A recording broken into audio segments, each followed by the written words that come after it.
I think certain dogs are bred to be racist.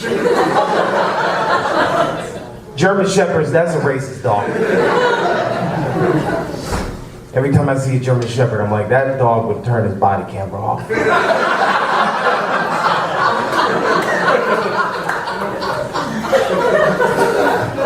Before I ask him who's a good boy, I want to ask where he was on January 6th. That's comedian Troy Bond, part of the new faces at Just for Laughs this year. And Troy is in studio. How you doing? I am here. I'm in studio. I'm out of the country. So this is unbelievable. Okay, let me just tell Troy. Let me tell people what we've just gone through in this studio. I just learned, Troy, you are 27 years old. Yes. This is the first time you've ever been outside the United States of America. First time ever. My ankle bracelet's off. I'm unchained. I'm ready to go. Like, just tell me, do they not tell you that passports exist when you grow up in the States? Like, I don't even get have that. a driver's license, if you want to know the truth. My parents never let me get my license because my brother got hit by a car when I was like 14, and it was technically my fault because I was supposed to bring him to football practice. Okay. And I did to a certain point, and luckily he had his pads on and everything when he got hit, and he got hit in the middle of a crosswalk in broad daylight during a yellow light. He's So, okay. Everyone's okay. He's fine. All the damage was inside, I think. But he's fine now. He's an Ultimate Fighter. Yeah, so that translated to me never getting a passport, which I was just like, well, I live in New York, so if I don't drive, I guess I'm never going to leave the country. And now I'm here, and there's a world outside of America. I love it. I never knew that. They don't teach you that in America. All you need is that, what's that card, the yellow, it's in a Metro card? What is it Metro called? card, The yeah. Metro card. Yeah, That's yeah, all yeah. you have. I got my card, yeah. It doesn't work up here, but what's the version of, because I see trains. Opus, the Opus card. You've been on the New York subway. Yeah, of course. I have not been on the Canadian subway yet, but I imagine there's a big difference. Oh, you got to try it. It's gotta loads try of fun. it. It's rubber tires. So, and serious, Really? it runs on rubber tires. It's much quieter than what you've experienced in New York City. Because it's like loud sheet metal that's just railing against another tectonic plate of sheet metal. So you said rubber tires. I thought you were joking. No, it's real. We built it. It's all underground. They winterized that sucker. So it's actually quiet. But you guys have like 98 million stations. Yeah. We have 4. I think we have I've 60, seen all 4. but yeah. So, okay. So you lived a very sheltered life. We've ascertained this. Yes. And now you're a comedian. How'd that happen? Well, once I got out of Scientology, I discovered there was a world out there for me, and you could actually leave the country and go see Mission Impossible: Dead Reckoning Part 1. No, I became a comic. I was actually a Michael Jackson impersonator in high school for a lot of years, from like middle school to high school. I wish I was able to make the rewind noise. Yeah, I did that. Which is kind of how the wheels of comedy started turning, because I was riding in the car with my dad. We were driving this kid home from a sleepover or whatever, and Weird Al's Fat was playing. And I didn't understand what parody was. I was like 9 or 10. And my dad was like, if you want to know why this is funny, something I'd probably think he regrets every day of his life saying. He was like, if you want to know why this is funny, go home and watch Michael Jackson's Bad video. And I did. And my life got separated into 2 chapters because I was enthralled with that video. I don't know what it, that was also in New York. Yeah. Shot by Scorsese. All these things that would become parts of my life later. And can you give me a bit of Michael Jackson? I never could do the singing. It was just always like I wore the wigs. Okay. I wore the outfits. Did the makeup. Yeah. I do some Michael bits on stage sometimes where because it's just fun to tap into, and it's a kind of an evergreen subject. And also thanks to like TikTok, a lot of new, like, I have a brother who's 19. He's getting into older music, which I guess you would consider, that era of like, 70s to 90s, where he's like, have you ever heard about this band called Nirvana, man? And I'm like, yeah, man, you're getting there, you're catching up. He just watched The Wire for the first time. He's talking to me in Idris Elba quotes. And so anyway, I got through stand-up. I got to stand-up doing that. I was on stage 14 to like 17, doing the Michael Jackson thing. Jeez, we could talk about 40-degree days and reminisce about The Wire if you want. Troy, let me ask you this, because I've been interviewing comedians every year for Just for Laughs. They bring in the comedians, right? I've noticed something has changed. Here's what's changed. Before, the focus, like the information they would give us focused on, okay, they went to these, they performed at these clubs, they've done this and that. And now so much of the focus, you just brought up TikTok. When I get info about you, it's like, here are the TikTok followers, here are the Instagram followers. And so building a career as a comedian. Yeah. Is it now all about what happens on this smartphone? Everything changed after COVID.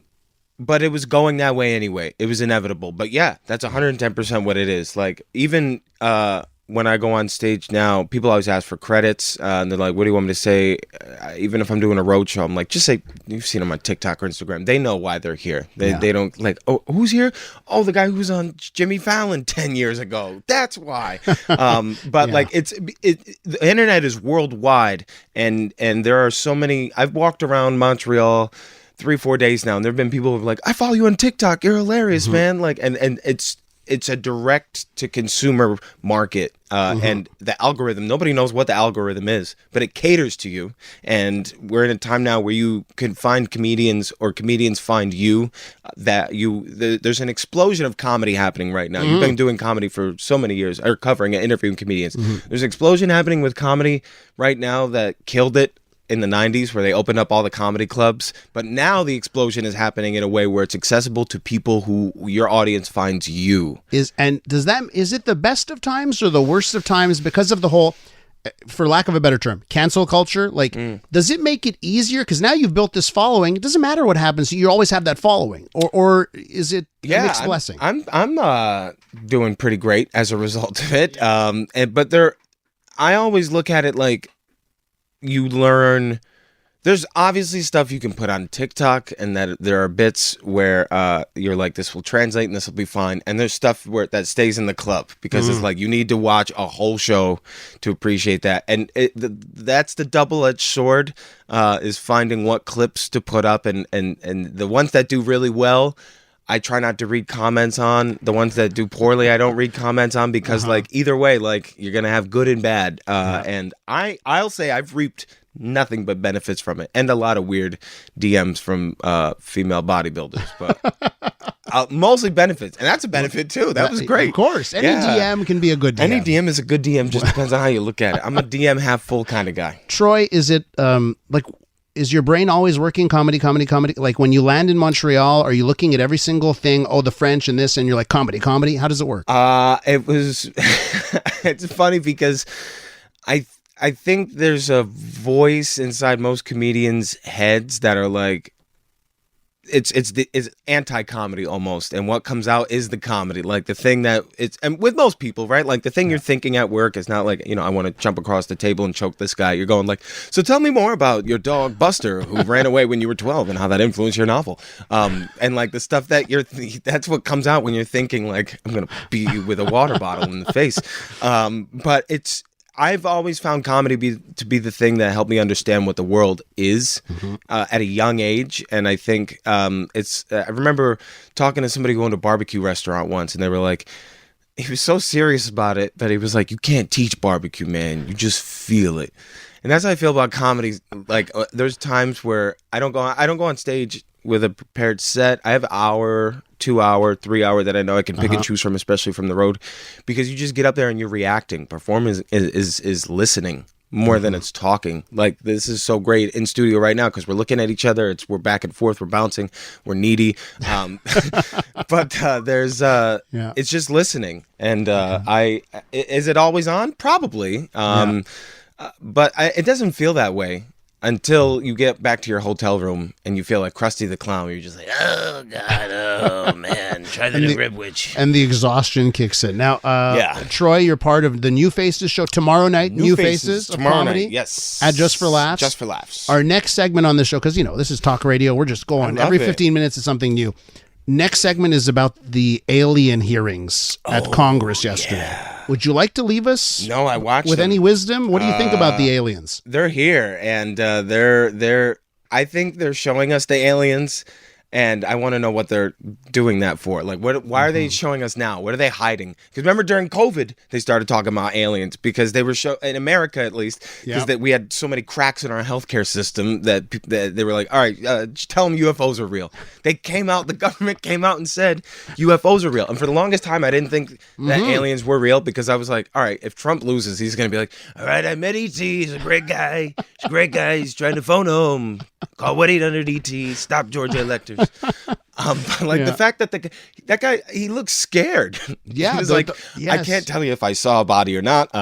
Maybe we could in a skiff. He just sort of looked like he was doing the whole hearing with like a red dot on his chest. He was just moving around. Troy Bond has a Metro card and a passport and a spot on stage at New Faces of Comedy tomorrow. Troy, thanks so much. Thank you for having